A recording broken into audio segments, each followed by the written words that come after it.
Hey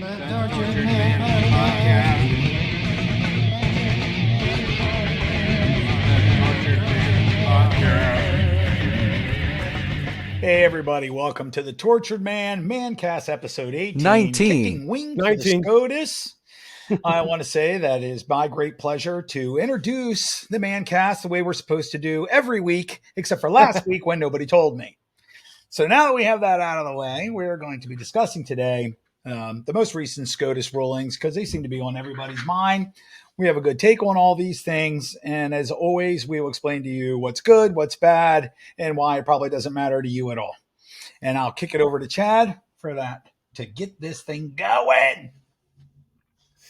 Yeah, so the way I want to start off today, this discussion about the SCOTUS, about the latest Supreme Court decisions, is that the media, and in light of the holiday coming tomorrow, the media are pretending like it's major fireworks, like this is huge, like it's groundbreaking, like we can't, oh my God, we can't believe this happened, can't believe they've overturned, affirmative action, and we, oh my God, they struck down Joe Biden's, college loan bill, relief bill, blah, blah, blah. So in order to kick off this discussion, I'm going to turn it over to a man I like to call Joe Dirt. So you're going to tell me that you don't have no black cats, no Roman candles or screaming Mimis? No. You're going to stand there owning a fireworks stand and tell me you don't have no whistling bungholes, no spleen splitters, whisker biscuits, honky lighters, Husker do's, Husker don'ts, cherry bombs, nipsy daisers, with or without the scooter stick, or one single whistling kitty chaser? No. Because snakes and sparklers are the only ones I like. Well, Kickin Wing. Kickin Wing is the Indian guy, the Native American guy who's on Joe Dirt. He's the character that owns a fireworks stand in the middle of nowhere that Joe Dirt happens upon. And he's looking for some good fireworks. And all this guy sells is snakes and sparklers. And all I'm trying to say is the Supreme Court is basically Kickin Wing because this is snakes and sparklers, people. This should really not even be big news because, A, everyone knew, even Nancy Pelosi knew that Joe Biden did not have the authority to relieve debt, that this is not constitutional. And again, even Nancy frickin' Pelosi said on camera, he can't do that. He doesn't have the authority. So, okay, she's right. And once in a while she is. And on that one, she was. And then secondarily, anybody who's ever read the Constitution knew that affirmative action is against the 14th Amendment. If you've ever even just read, the one little part of the 14th Amendment, the Equal Protection Clause, you would understand that, it's not constitutional. And Sandra Day O'Connor, who was like the swing vote for it the last time this was in major like limbo in court, I think it was 2003. She basically doubled down on affirmative action as the swing vote, saying that, I think in another 25 years we can get rid of this because, it's unconstitutional. So we will have to get rid of it at some point. And I think in about 25, she picked an arbitrary 25 years. Well, look at us. Let's go, America. On the 4th of July, we're 5 years ahead of time. When have we ever finished early? Yay! So this is what the thing that sticks with me about this decision is Justice Roberts. He was the one who wrote the decision, and it was a 6-3 vote. But this is a direct quote to Biden having this authority, and I quote, "To rewrite that statute to the extent of canceling $430 billion of student loan principal does not fall to the president, but to the Congress." But I find it curious that he wrote to the extent of canceling $430 billion. What if he canceled $400 billion even? Would that be extended? Would that be extended too far, or would that be okay?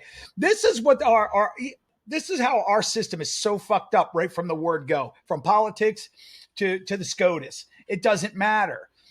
We decided against this while at the same time we found a good piece of wedged wood that we jammed into the door to keep it open so that you can try something else so we can decide on this again next year or the year after that. It's absurd. It's a stupid decision because they didn't slam the door on it.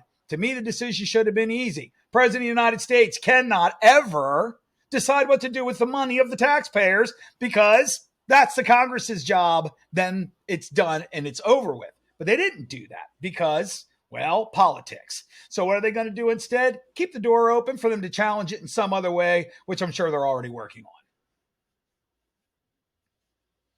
Yes, for anybody who doesn't know, Article 1 of the Constitution dictates what the president may do, what the executive branch may do, and it does not list the power of the purse. In fact, you will find the power of the purse listed in Article 2, which details what the Congress may do. They can do, right. So for anyone who doesn't, if anyone needs a lesson on constitutional law, I've taught it for years. I'd be happy to teach you up. So just hit me up. But if you're going to come at me with some bullshit like, it's unconstitutional that they're charging us so much money or blah, blah, blah. I mean, people have so many ways of trying to spin what the Constitution says or doesn't, but it's in plain language. Like you can't just add shit to it. Right. So he was trying to put it under, they were trying to use the HEROES Act because of COVID as a way to do this. It first off, the fact that the SCOTUS couldn't put their foot down and just make a clear decision here just is exactly antithetic to everything that is wrong with the United States. No one makes a decision about anything and everybody kicks a can down the road. Roberts is a douchebag, period, end of sentence. And so they loosely worded this thing to make it look like for now that people won't get that relief, but ultimately they'll find some other way to try to do it. That'll end up in the SCOTUS, in front of the SCOTUS again. It just seems to me that people who are screaming that they need this loan debt paid off, less people go to college than do go to college. What about all those people? What about their truck loans that they need to go to work? Or what about any trade school that they may have go to? What about any continuation of education they have to go through for the job that they have as a laborer or as a skilled blue collar worker? They don't get any of those protections. Nobody's helping them with paying their mortgage. So why do the elitists, particularly elite white college students, get this relief when on average they make over $100,000 a year? It's absurd. I don't think they were ever intended to actually get it. I don't think Biden even thought it would ever go through. It was all about the midterm elections. That's right. Votes, baby, votes. I'm going to give you free money. So they bought you your votes on an IOU, and then it turns out, oops, the old okey doke, we're not going to pay. Because we can't. And here's another thing, too. Along this line, because this happens all the time, everybody on the left, particularly the left in this case, who scream about election fraud and that there is no election fraud and everything is fair, except for when you guys buy votes, then it's totally cool. What the hell are you talking about? It's absurd. That's what they're doing. They're buying votes by promising people who can afford to pay their loans that they won't have to. It's absurd. It just dawned on me that maybe YouTube knows something about what's going to happen next year, as in they think that Trump or a Republican's going to win, and like that there'll be a big conservative wave. That must be why they're now making it legal again to talk about election rigging and elections being stolen. Because for 2-3 years, ever since January 6th, basically, YouTube would not let you talk about the election being rigged. They wouldn't even let you play a clip of Trump saying it. And they would strike you and take you off. And then all of a sudden, like last month, they came out and they were like, yeah, you can start saying that now, and we won't strike you for it. It's like, well, why all of a sudden now are you letting people say it? And I'm wondering if they know there's probably going to be a lot of lefties denying the election in about a year from now. And right, or several elections, and make sure that it stays open for them so that they don't look like complete hypocrites, because it's not like we don't have literally 10 trillion of their audio files screaming that we have the most perfect election of all time, except for when it doesn't go their way. The hypocrisy it's never going to stop. But the SCOTUS this week and some of the decisions that came out, so what would be if we move on to the next decision here? Well, real quick on the student loans, I just wanted to remind everybody that I can't remember exactly because I just briefly heard it and I was like, oh, that is so interesting. I didn't actually know it until I briefly heard it today. But Biden was one of the major players in the legislation that basically opened up federal loans for schools. So the idea was he was going to give access to more students by having the federal government guarantee these loans. And then, like within 2 years, he also helped pass a law that made it unbankruptable. So, yeah, everybody can get access to loans, but you can't bankrupt them, motherfuckers. And so, yeah, it's almost like Joe Biden got you here in the first place, right?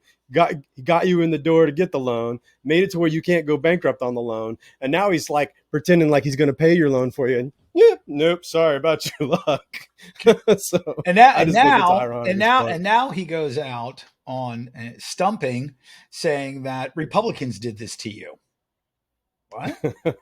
The Supreme Court, by definition, they're not supposed to align with a political party, and none of them do. It doesn't mean that some aren't more conservative and some aren't more liberal, but they generally don't subscribe. As a matter of fact, it wasn't until Gingrich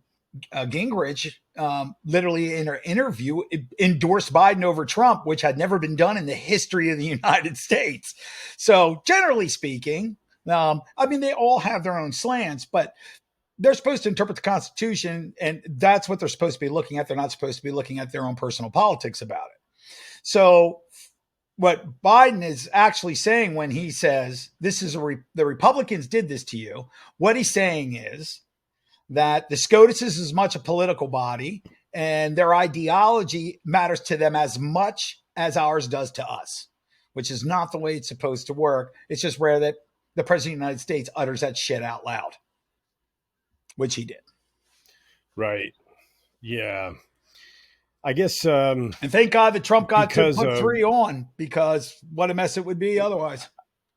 I totally agree that's like the one saving grace of Trump. The one thing he did right was he picked some judges that are at least seemingly understand the Constitution.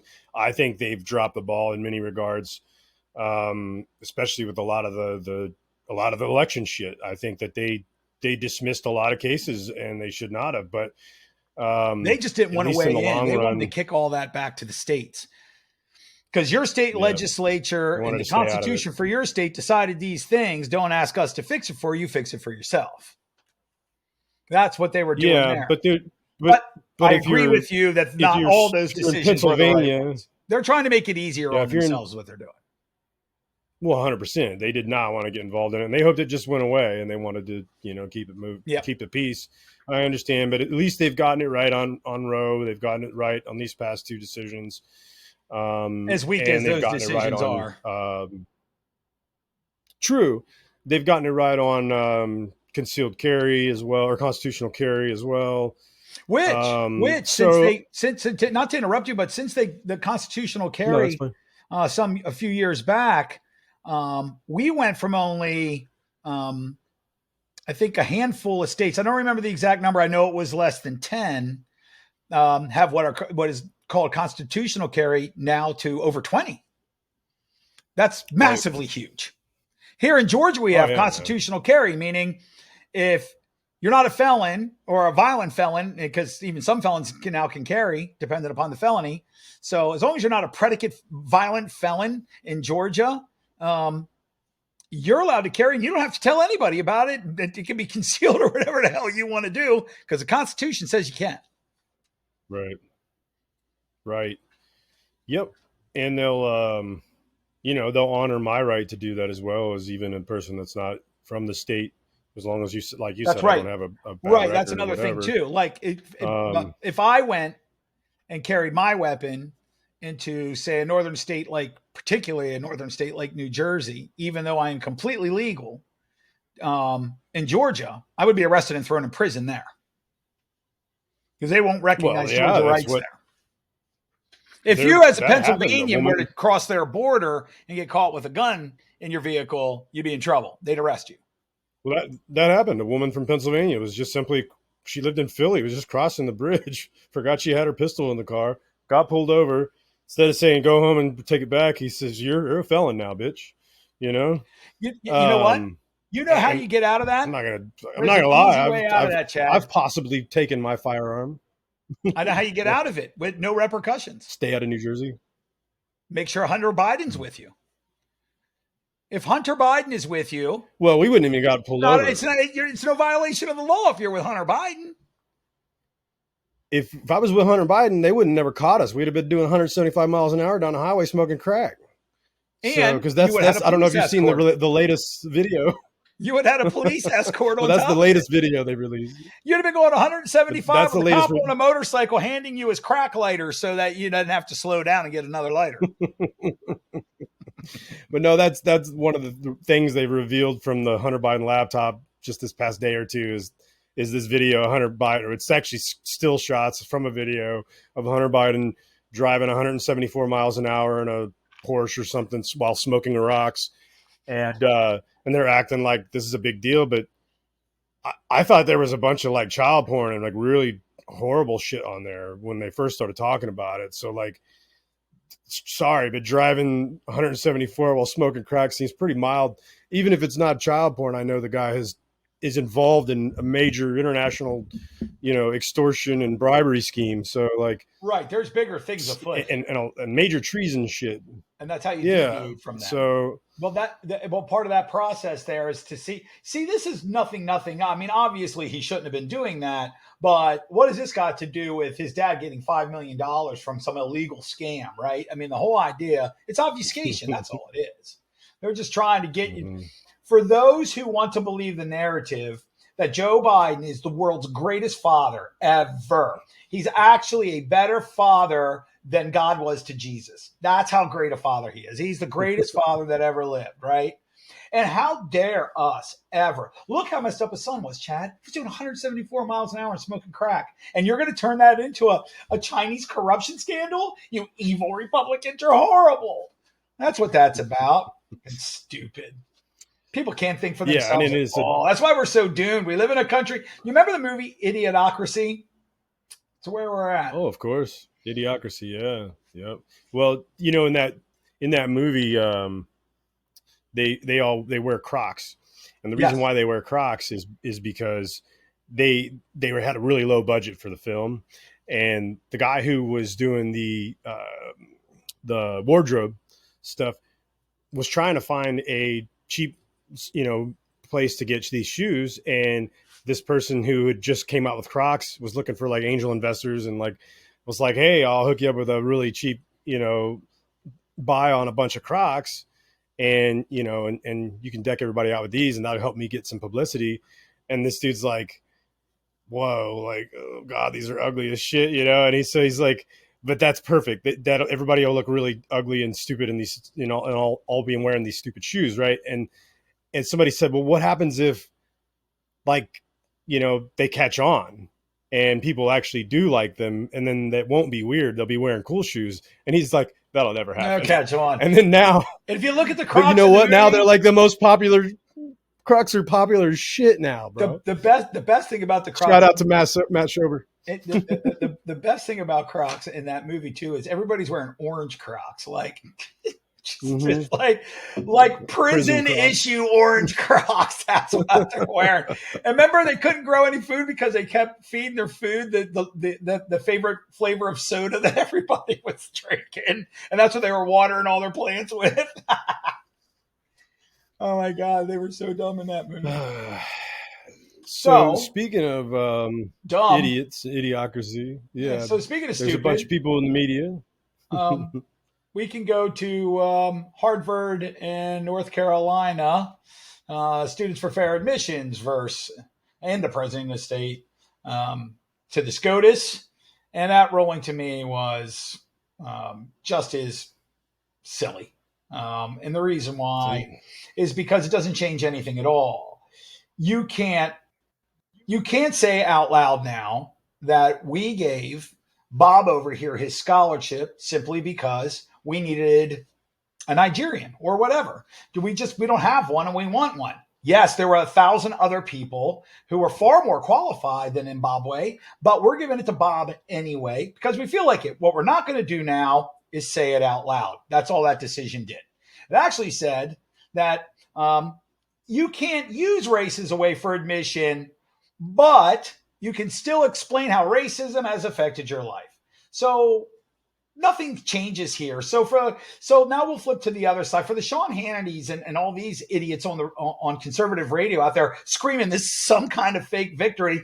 What does it keep Hartford for keeping white and Asians out and keeping people of different colors in and just simply not talking about it? Well, nothing's going to change them from doing that. So this has no teeth either. It is yet another SCOTUS decision that doesn't do a fucking thing.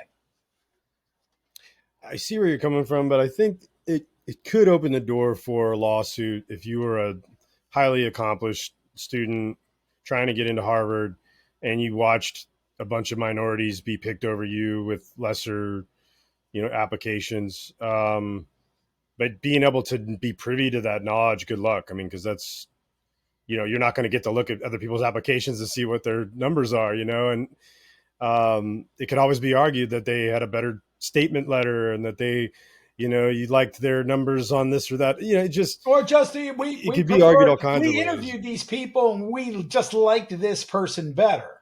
And it just won't be race related, but there's no way that Harvard University now is, because if this decision has real teeth, admissions of September for Hartford will be 75% Asian. And unless that happens, this means nothing to them.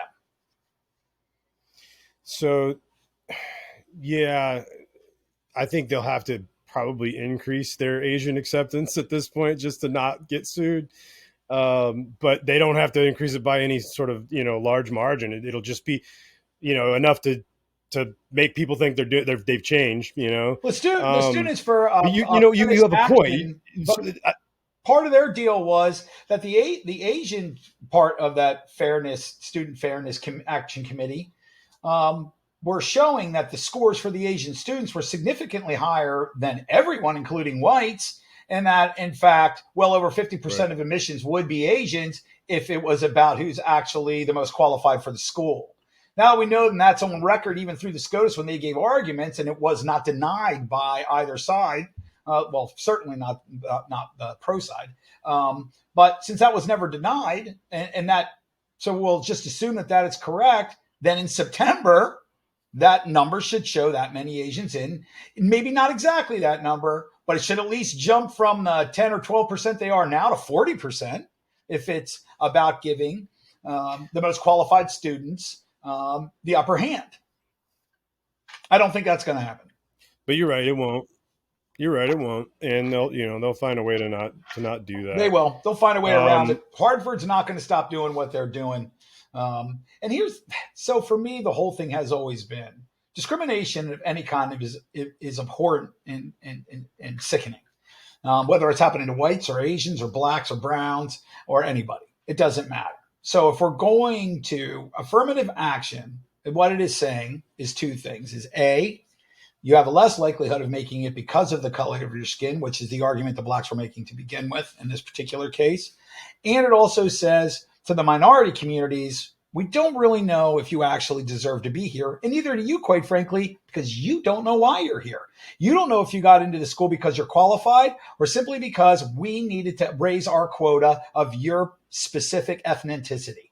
So if you're only here because we need to sweeten our bottom line on that end, then you'll never know whether you qualified or not. And we've had this discussion when we talked about Thomas Sowell a few episodes back, is that those students largely can't keep up and are flunking out, but they make sure they stay there anyway so they can keep their quotas. Now, whether this quota is going to be said out loud or not doesn't make any difference to me. This doesn't change much until we see that it's actually changing anything. Look, gays weren't allowed to be in the military forever until Clinton came around. But guess what? They were in the whole time. You just didn't know. So what difference did it make? The same thing's going to be here. All kinds of people who are unqualified are still going to get in because they want them there. And that's why it's going to happen. Yeah. So, yeah, like to go back to what you're saying about Thomas Sowell, just in case anybody hadn't seen that episode, he basically talks about how when he was a professor at Cornell, he found out that half of the blacks in the school were on academic probation. And he was trying to figure out why were they falling behind? Why is it that very few white kids were on academic probation, but half at Cornell of the black kids are on academic probation? So he went and to the registrar's office, starts pulling out, their SAT scores and everything else. And he finds out that all of the kids who are white or Asian at Cornell are in the top 1, 2, 5 percentile, the best of the best students. And the blacks they're not. They're at like the top 20th, you know what I mean? So on average. So what he's getting is you're getting about 80% of the student, and they're teaching at 100%, and that 80% student can't keep up. That doesn't mean all black students weren't capable, because there was a gang of black students that were brilliant there in proportion to their proportionality of the population. But the point is, the average kid who was getting in there by being drug in there on affirmative action wasn't cut out for it, and was being not only left behind, but eventually, like you said, flunking out, dropping out, and then just leaving it all together. A lot of them not even getting a degree, not even finishing, just feeling like they're inadequate when they could have just went to a regular, state university or local college or something like that. But here's another thing about this case. This case is meaningless to 99% of the colleges and universities in the country anyway, because they don't have to use affirmative action, because their standards are so low. Most state university standards are so low for admittance that it don't matter what your skin color is. Most people who graduate high school can probably go, Look, if you didn't do well on the SATs enough to get in, you could probably take a class. And I want to clear this up for you quick, Chad, for our audience. State university qualifications are so low that I got in. So there you go. Same here. I mean, they were going to give me a PhD if I would have stuck around. Yeah, but at least you went to a private school. Anyway, you went to a private school to go lower. Well, yeah, I got my 4 year. Right. So my problem is, and I'll take these small victories here, because if you read the decisions, there's a lot of good stuff in here too. I don't want to be dismissive of it. What I'm saying is, for me, from an intellectual standpoint, if we could just simply make things more clear cut, it would work for everybody better. If we would do away with the gray and just say, you cannot get into this university based on the color of your skin. Fair enough. That should be applied to everybody. I don't see why that's hard.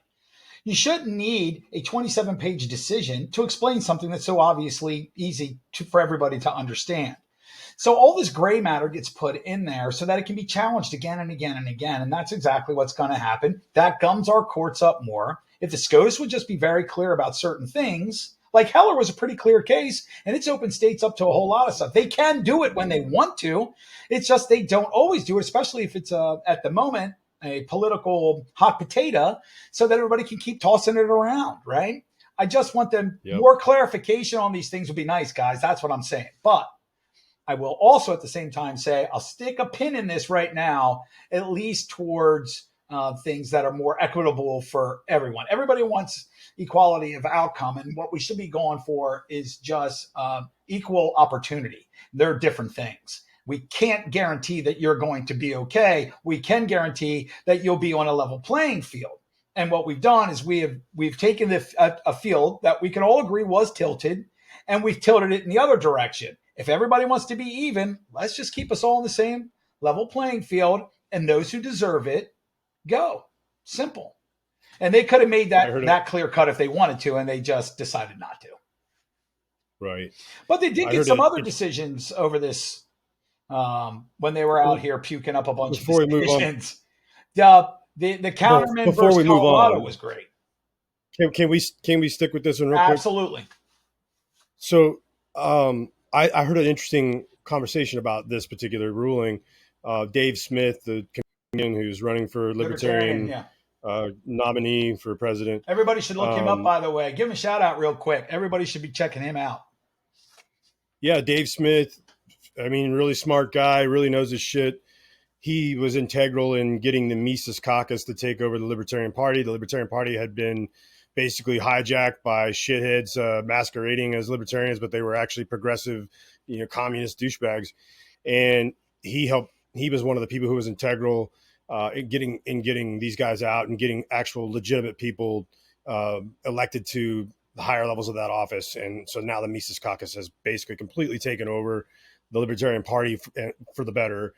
And anyhow, he has his own show, a YouTube podcast called Part of the Problem.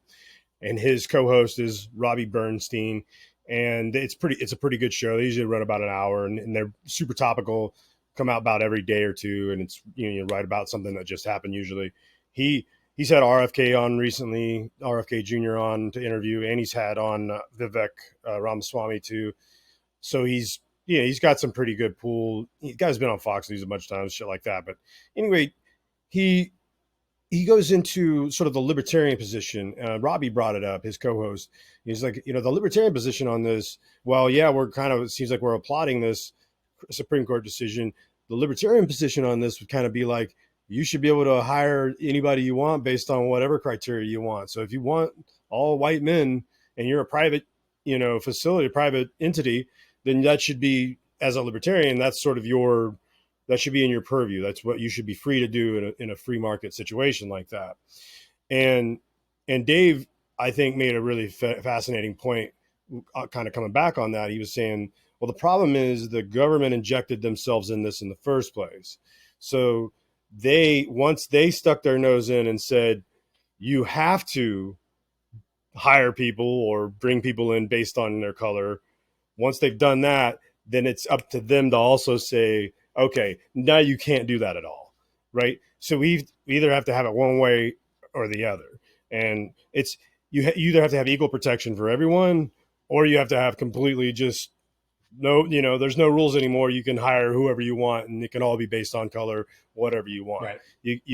And I think most of society would probably find it preferable that we don't do, the first one where you can just only hire people that are white Christian men if you want. And I don't think society at large, looking at the numbers, appreciates doing it this way either, the way we've been doing it with affirmative action.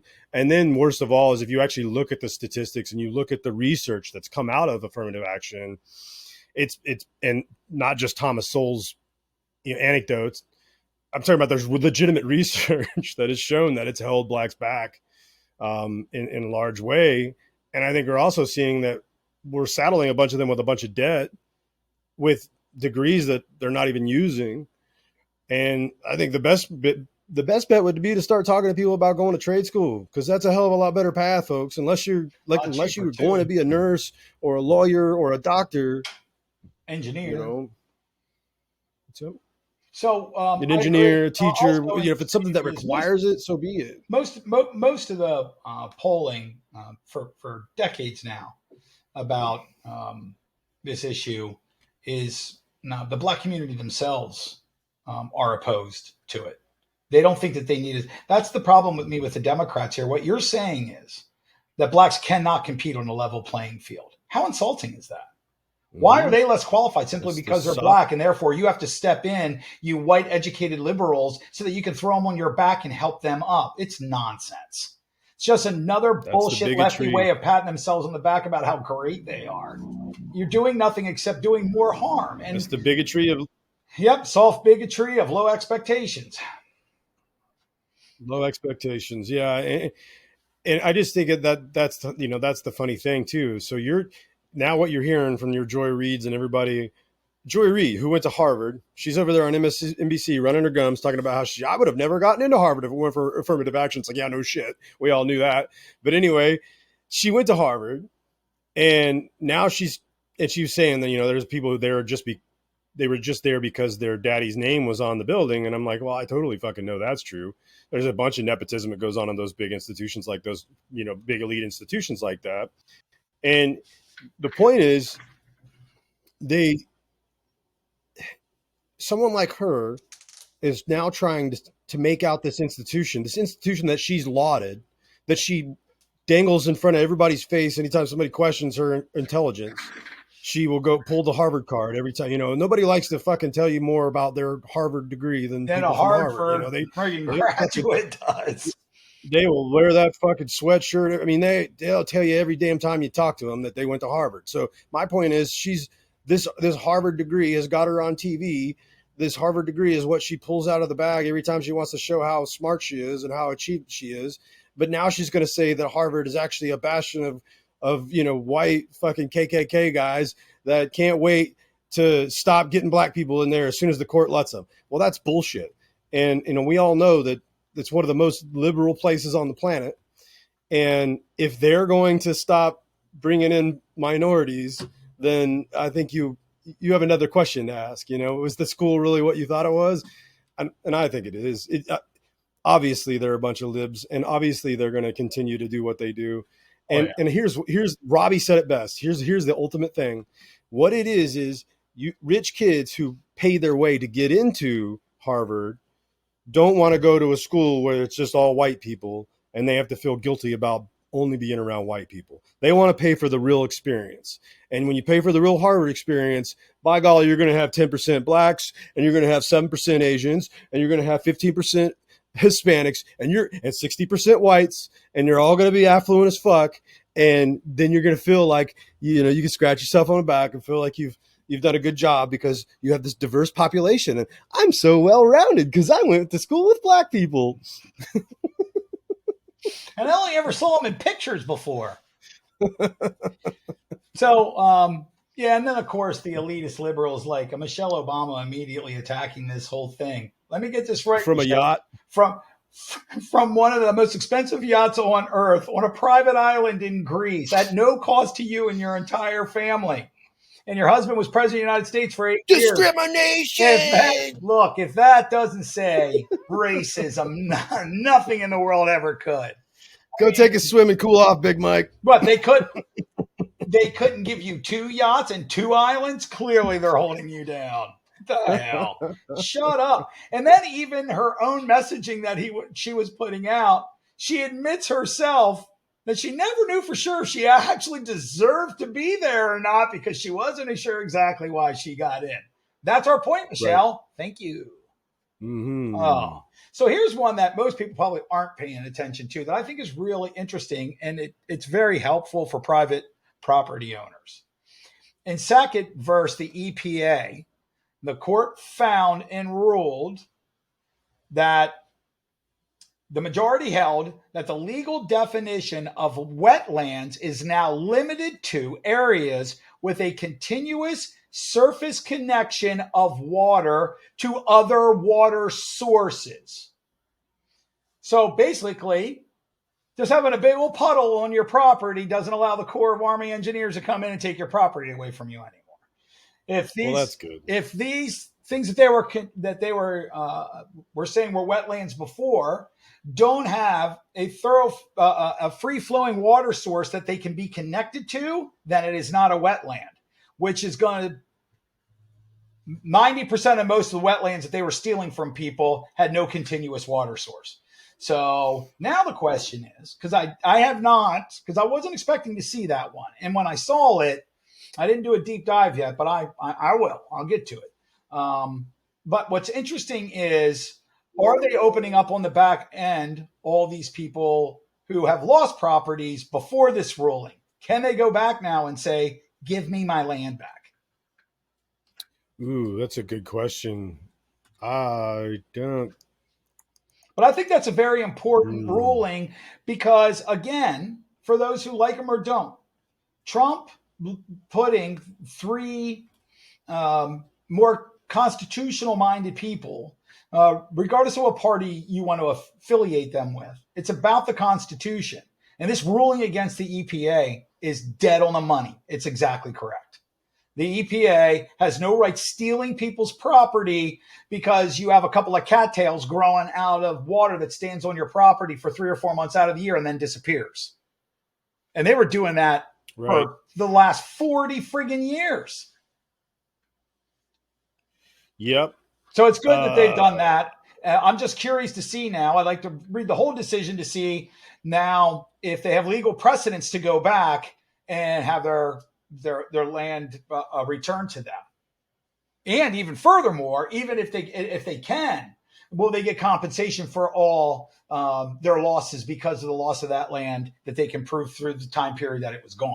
That's going to be interesting. This could cost the government a lot of money. And rightly True so, by the story. way. Yeah. Yeah, maybe they could save a little money off of Ukraine and help these people I out. was But anyway, saving $430 billion, Chad, by not having to give free college to everybody. well, that's a good point. There's some of the money. Maybe we could just give people their land back.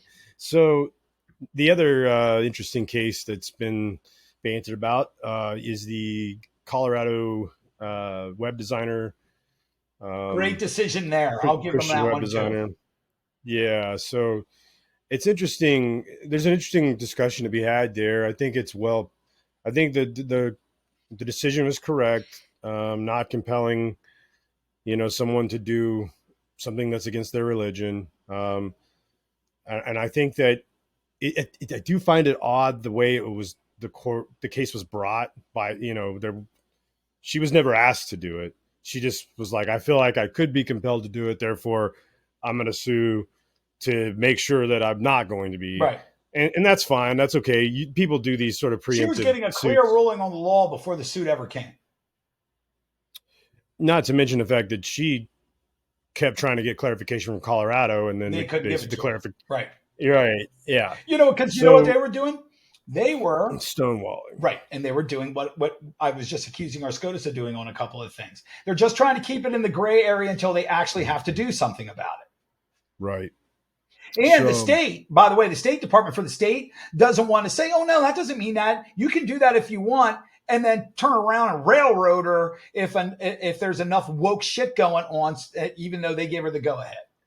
She was probably smart to do this, actually. A lot of people, and here's the thing. A lot of people are bagging on her. They're like, nobody even asked her, and she's going to take up this. What? Well, I'm like, we'll pump the brakes.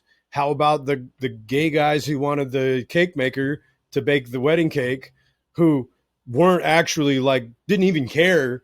I don't even know if they were legitimately trying to get a cake. They just knew that guy wouldn't do it. And so they pushed the button. And so, tit for tat, I guess she wasn't going to wait for that to happen to her. And what's worse is they bought cakes from him before and were friendly with this guy and threw him under the bus anyway. Yep.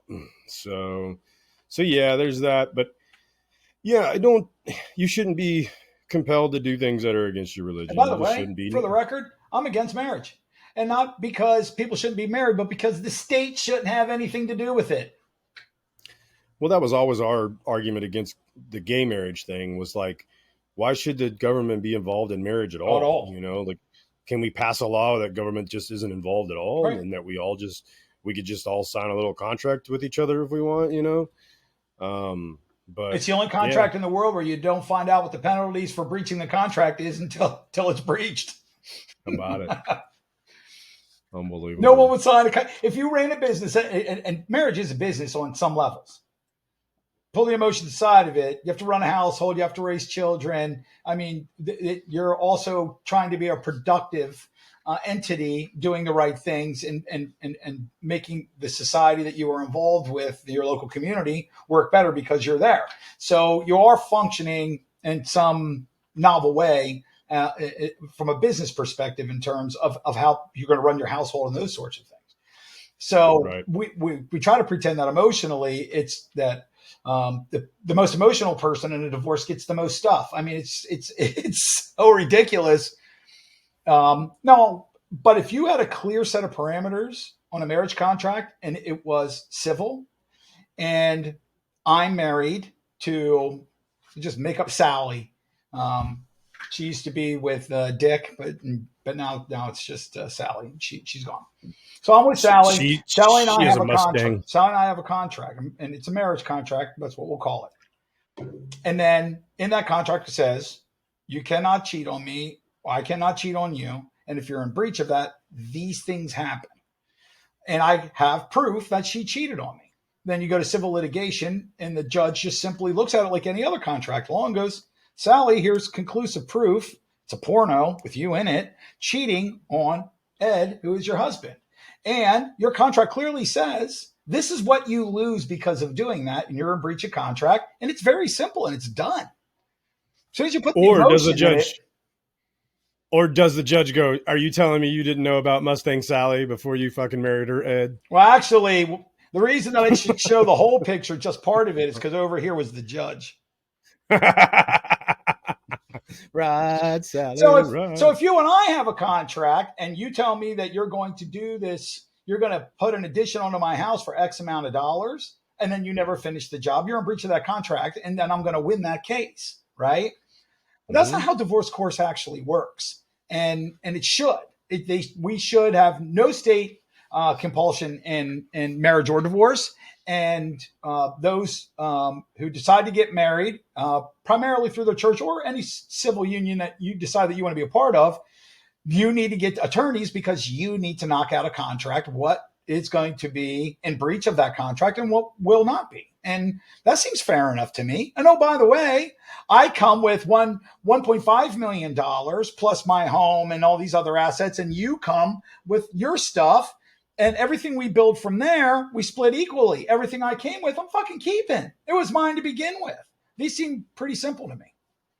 Right. Yeah, it shouldn't be that difficult. So Should be that hard. You really should be able to write a marriage contract on one 11x8 legal pad piece of paper. That should pretty much do it. It's not that complicated. Don't cheat, don't steal, don't lie, don't beat on her, don't beat on him, don't become a drug addict or an alcoholic. Okay, cool. Yeah. Well, have you heard about AOC's lashing out? Speaking of the emotional wife in court, which one now? AOC's lashing out now because of these court cases, and of course, basically talking about how we need to impeach some of these justices, and and there's a lot of court packing talk again coming and all this stuff. But she's claiming that there's evidence of Justice Alito taking gifts from the people who were basically represented in this case for the loan. Was this the same kind of evidence for the college that loan Schiff had against Trump? Exactly. And I'm just saying, if you have it, bring it. Right. Let's see it. Because by all means, so why if he is taking bribes, how about just give us the evidence? Why haven't you already brought up the charges if you know this is happening? Right. Same question we had about Adam Schiff. Right. If you have this, prove it. I can't do that right now. Ongoing FBI investigation, which is another buzzword in all of Washington now. It seems everybody who gets up in front of any committee and takes an oath, somehow they're involved in some investigation that they can't talk about what's going on. Even if it's the Lincoln Todd affair from 1860. It's still under investigation, and we can't talk about that. Right. Absurd. So, have you heard this little gem? Ladies and gentlemen, please welcome United States Senator Lindsey Graham.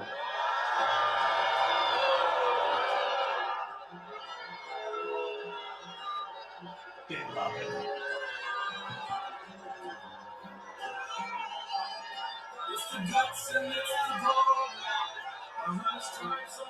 Thank y'all.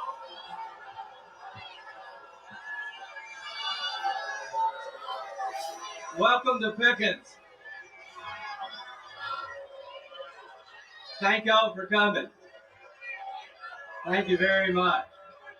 Thank you. Thank y'all. Not going to let him talk. This is his hometown. Thank you all for coming. Thank you very, very much. Thank you. Thank you very, very much. Thanks They're a lot. You, dude. They're not cheering for you. Well, he doesn't know what else to say. Well, you want to find something in common? And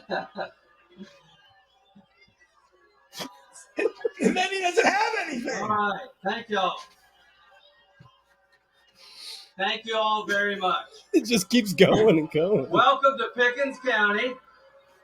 A little bit about this county. Just calm down for a second. I think you'll like this. Pickens County has more Medal of Honor winners per capita than any place in the nation. What? He thought that was going to pop. We don't care. You suck. I was born in this county. I live 15 miles down the road. In a different county. This is a place where people pay the taxes. They're just hammering him. Fight the wars. And they don't stop. This was a Trump rally. So mind you, they booed the shit out of him. And as soon as he walked off, Trump came on, and it was uproarious. You know what I'm saying?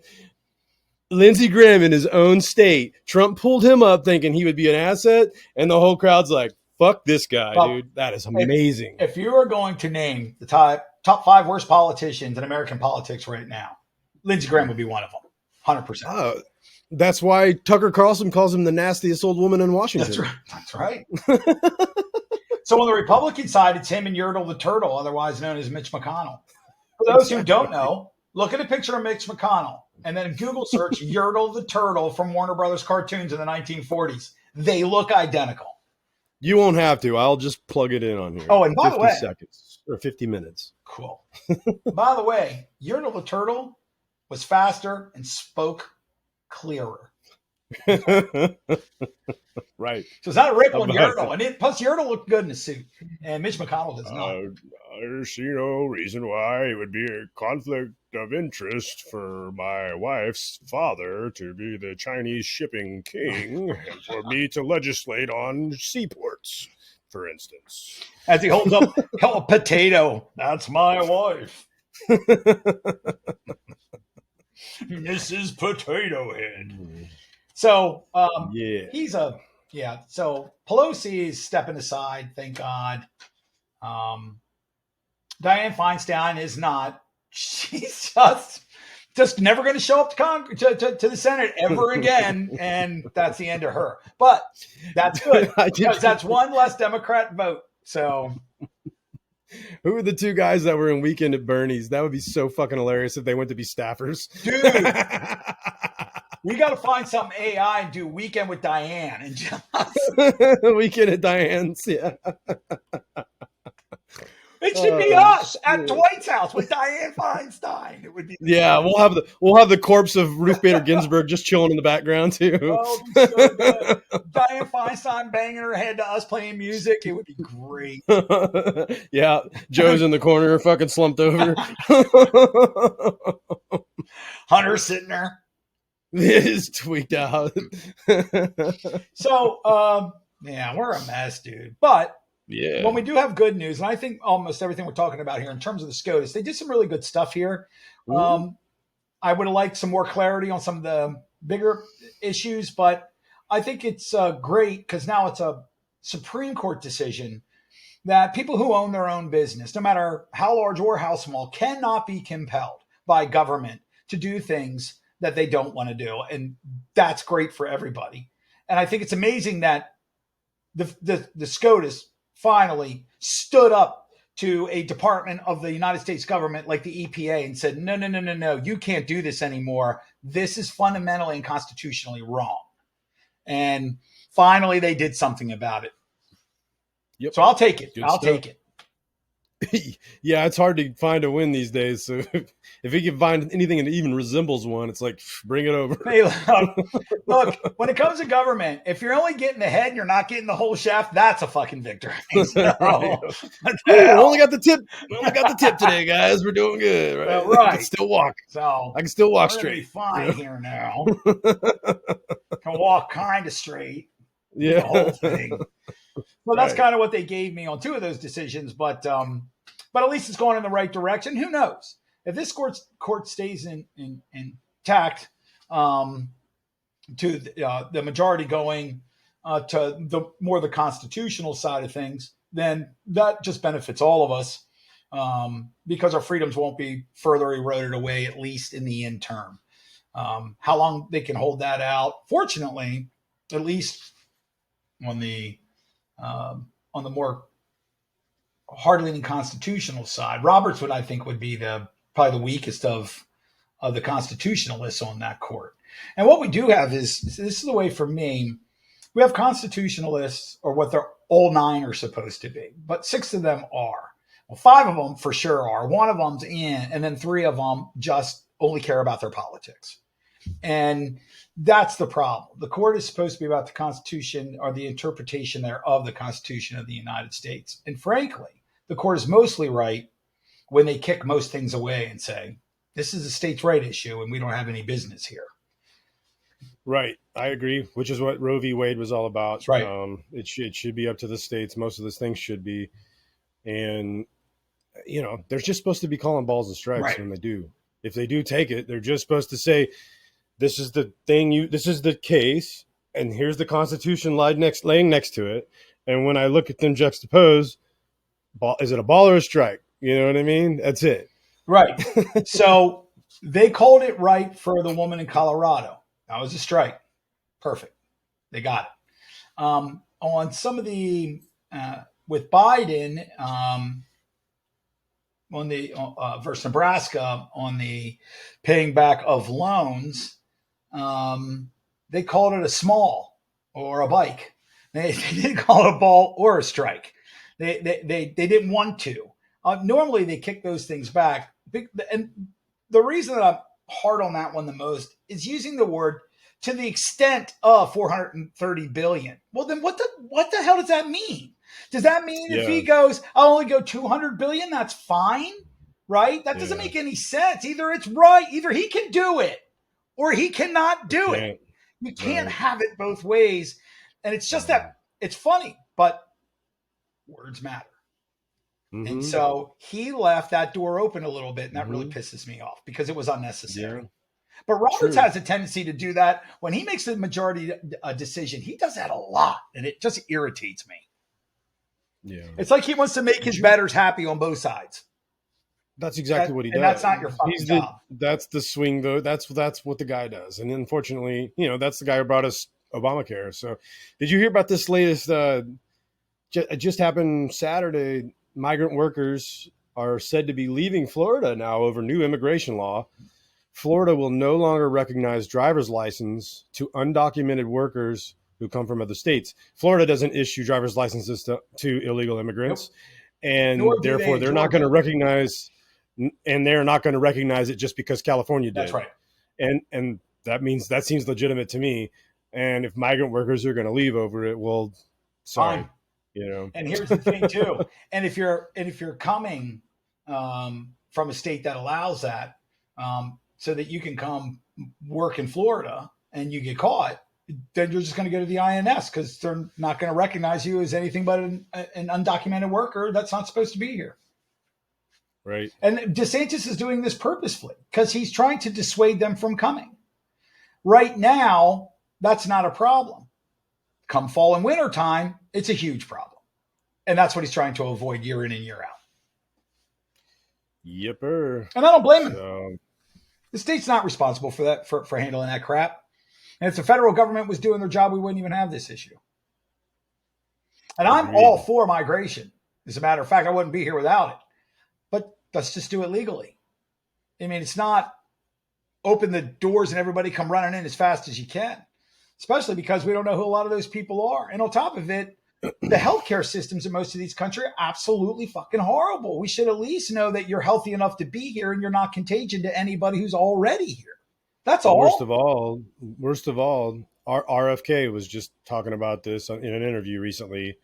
He's been doing all these long form interviews, and they asked him about his latest trip to the border. He went down to the border with cameras to see what it looked like for himself so that he could discuss it with knowledge. And he said that maybe only saw one Central American or Hispanic family a day, that they were almost all African men. Funny how that works. So France, what's going on in France right now where, the police killed a Muslim, young Muslim migrant boy, and now they're burning France down. That's coming to a city near you in the USA because that's who's flooding our border. Now, our RFK has, I think, a great idea. It's not that. I mean, it's nothing groundbreaking. It's just common sense. And his idea is to finish parts of the fence where it's very difficult to man. There's other areas where it doesn't make a lot of sense to have fence. And that's when you put in ground sensors like the Israelis have and use some drones, stuff like that, video. He said, but we have to close the border. We can't allow this to happen anymore. Right. He said, but simultaneously we need to ratchet up the amount of people who can immigrate here legally. Well, Seems to make sense. And I couldn't agree more. But we're going to have to wrap this up. We are coming up on our time. My last word would be SCOTUS, you've done a good job, but you can do better. Keep working at it. But I'll take what we're getting, and I'll give it a thumbs up. I'll give it a thumbs up, too, and a peace out. Peace out.